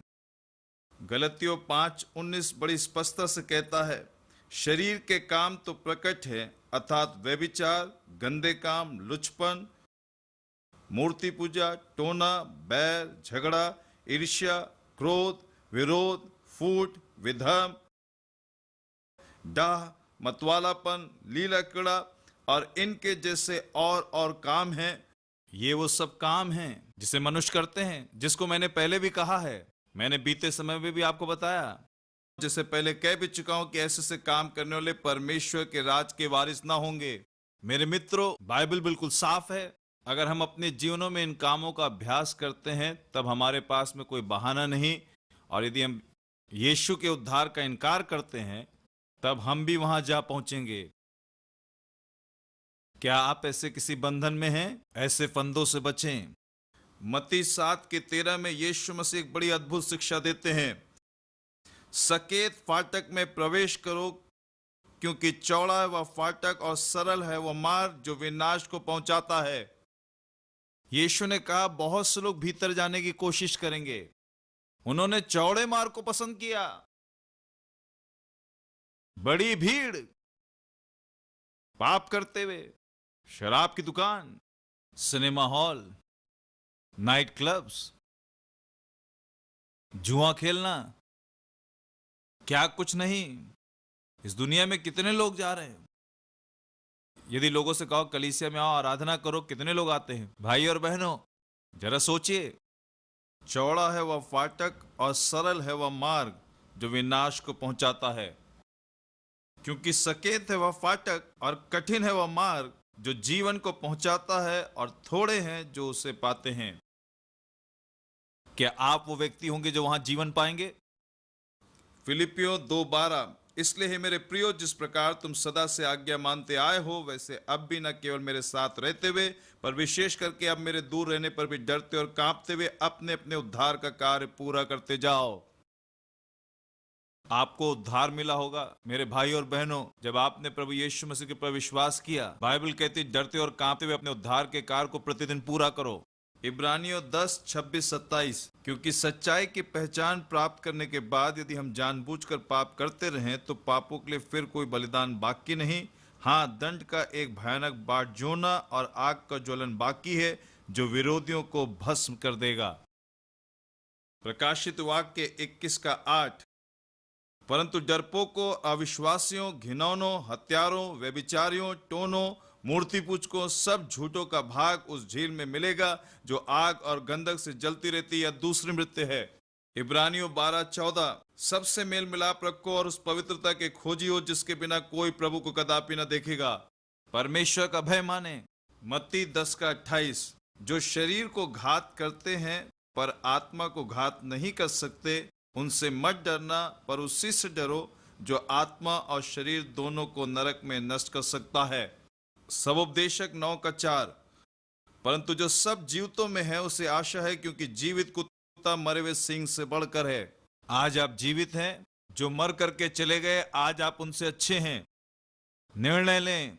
सबोपदेशक 12:1, अपनी जवानी के दिनों में अपने सृजनहार को स्मरण रख, इससे पहले कि विपत्ति के दिन और वे वर्ष आए जिनमें तू कहे कि मेरा मन इनमें नहीं लगता। मेरे भाई और बहनों, आज ये उद्धार का दिन है। आज ही दिन है, कल आपका नहीं है। आपको नहीं मालूम कल क्या हो जाए। बाइबल कहती है आज किस बात का आपको इंतजार है। मैं एक जांच सूची के साथ में खत्म करूंगा। मूर्ति पूजा, पीना, धूम्रपान, टोना, गंदी गालियां बकना, अश्लील तस्वीर देखना। ज्यादातर लोग आज इस पाप से प्रभावित हैं। ये शैतान की प्रदर्शनी है।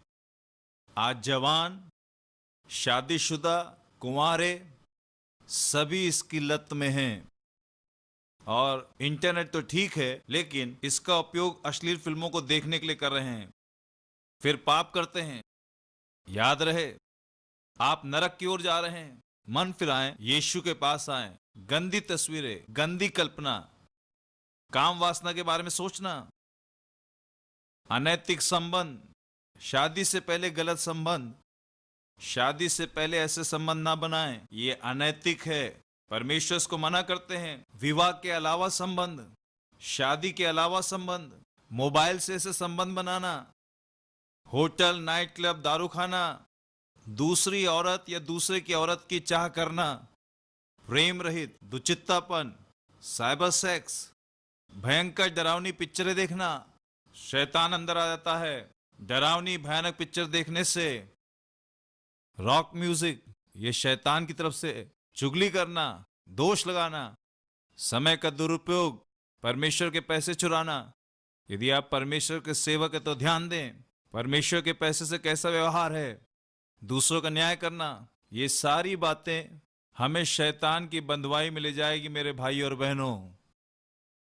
यहूदा 20 कहता है, पर हे प्रियो, तुम अपने अति पवित्र विश्वास में उन्नति करते हुए और पवित्र आत्मा में प्रार्थना करते हुए अपने आप को परमेश्वर के प्रेम में बनाए रखो और अनंत जीवन के लिए हमारे प्रभु यीशु मसीह की दया की बाट जोते रहो।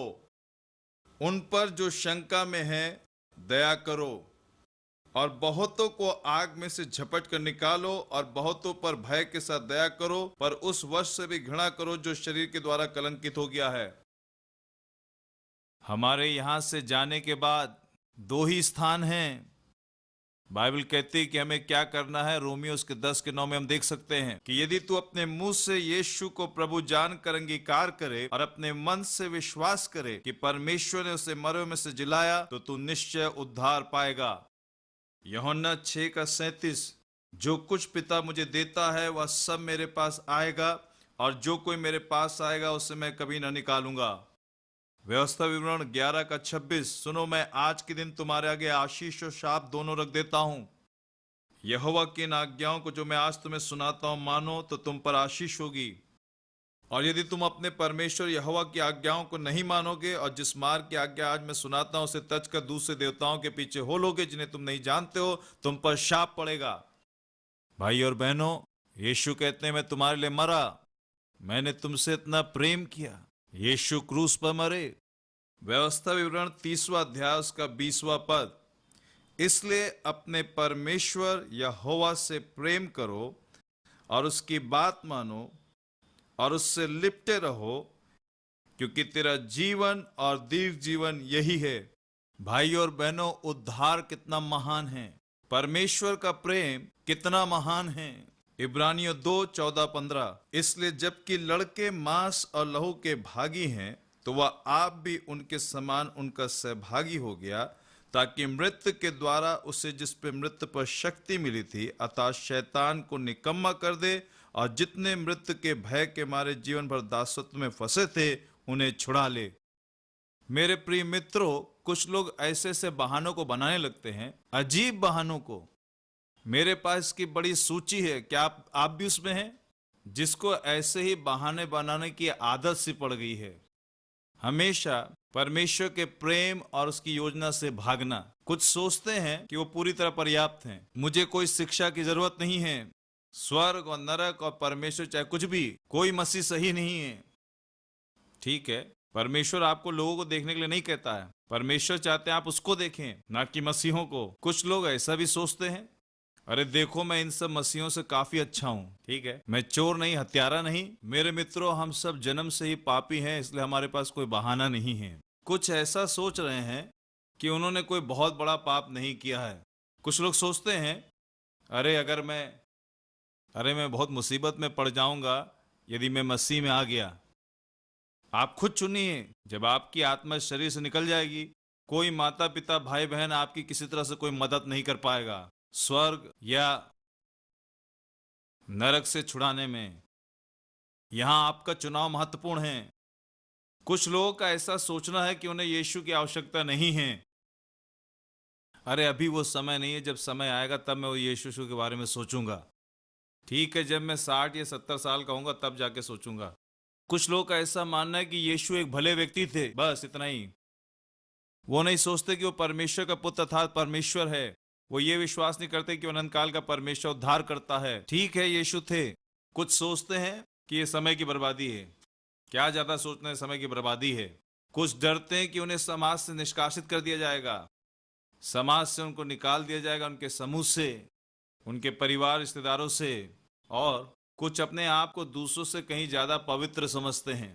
कुछ ऐसा सोचते हैं इसकी जरूरत अनपढ़ों को है, पढ़े लिखे लोगों को नहीं, ना कि बुद्धिजीवों को। केवल अनपढ़ लोगों की इसकी आवश्यकता है। क्या मूर्खता की ये बात है। कुछ लोग ऐसे सोचते हैं कि उन्हें कोई कुछ भी कुछ ना बताए। मुझे कुछ मत बताओ, मुझे सब कुछ आता है, मुझे ज्यादा बताने की जरूरत नहीं।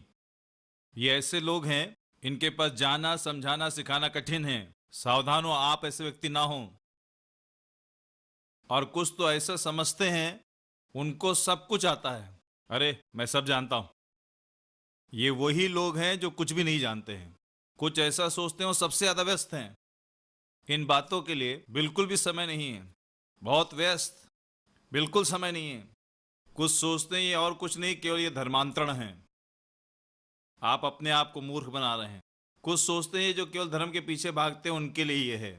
पास्टर, प्रचारक, पुरोहित, ये आम आदमी के लिए नहीं है।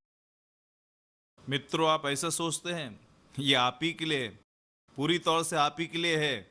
कई लोग ऐसे सोचते हैं कि उद्धार पाने के लिए कई तरीके हैं, स्वर्ग जाने के कई तरीके हैं। नहीं मेरे भाई, केवल एक ही तरीका। यीशु ने कहा, मार्ग, जीवन और सत्य में ही हूं। यीशु आपके हृदय के द्वार को खटखटा रहे हैं। यदि आप अपने हृदय को खोलकर यीशु को ग्रहण करेंगे, यीशु ने कहा वो भीतर आएंगे और आपके हृदय में राज करेंगे, और फिर वो वहां पर हमेशा हमेशा राज करेंगे। अब आप कहेंगे यही समय है, ये वो समय है, यही वो समय है।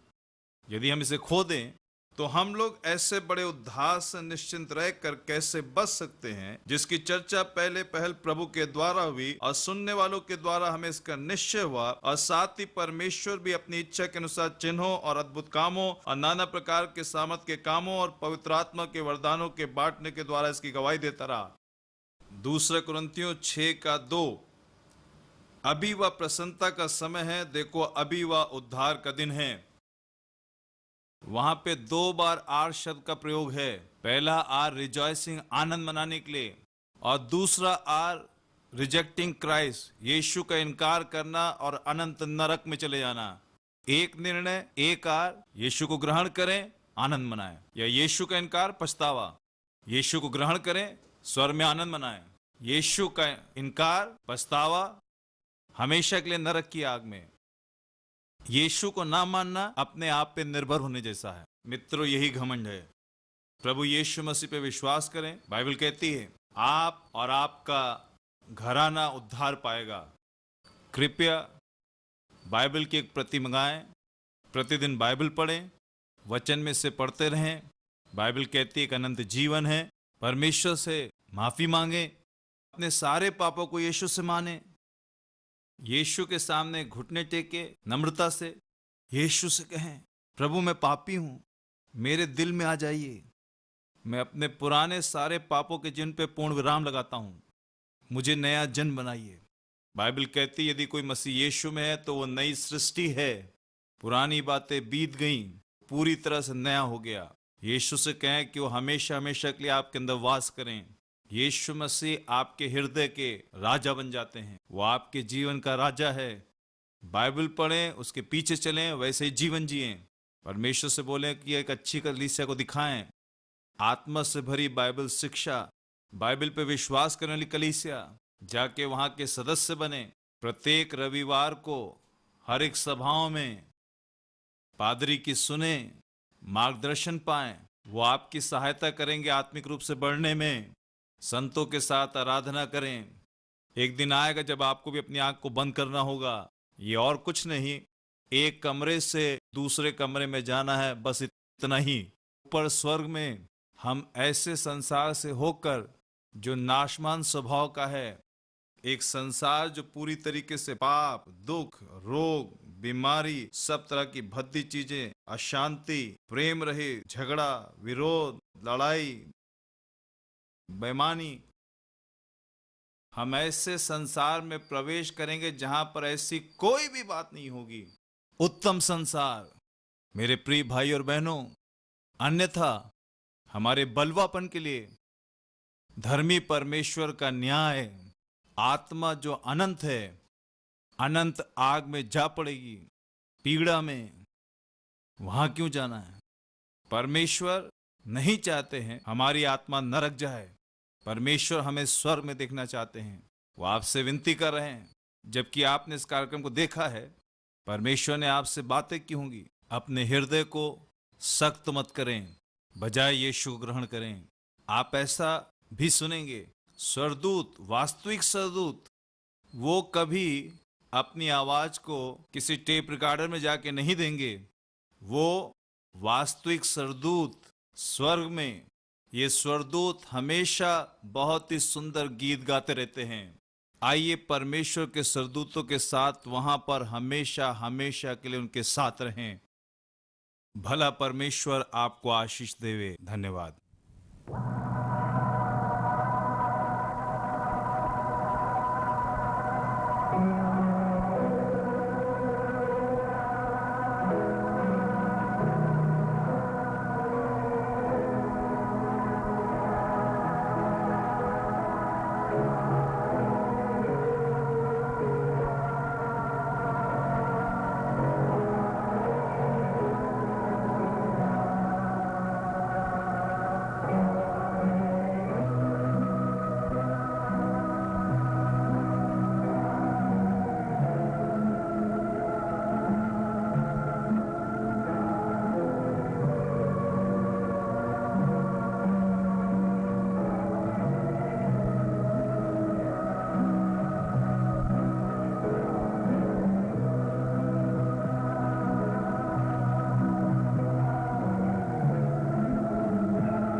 हम लोग अभी सुन पाएंगे जिन लोग नरक में तड़प रहे हैं।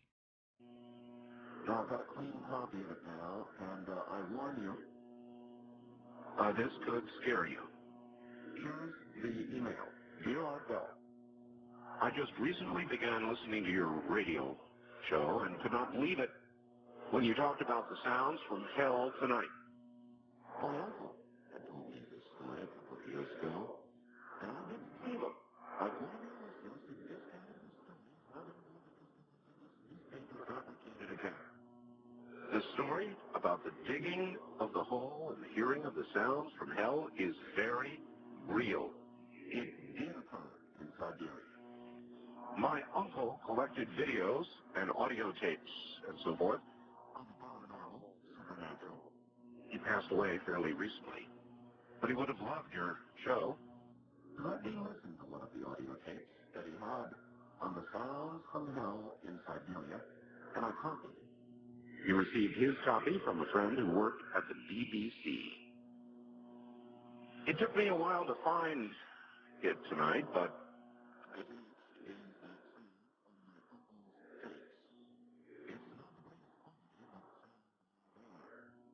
I was very hesitant to send you this, as the sound bothers me to listen to. I'd suggest that if you do play it on the program, warn listeners in advance so they may have the option of turning the radio off for 30 seconds while it plays. It has always haunted me. To those who discounted the Siberia sounds from Hell's story, it is true, and I, for one, wish it wasn't. Rick, listening from Chicago. And so I submit now the cleaned, a better copy to you, and I warn you, what you are about to hear is very disturbing indeed.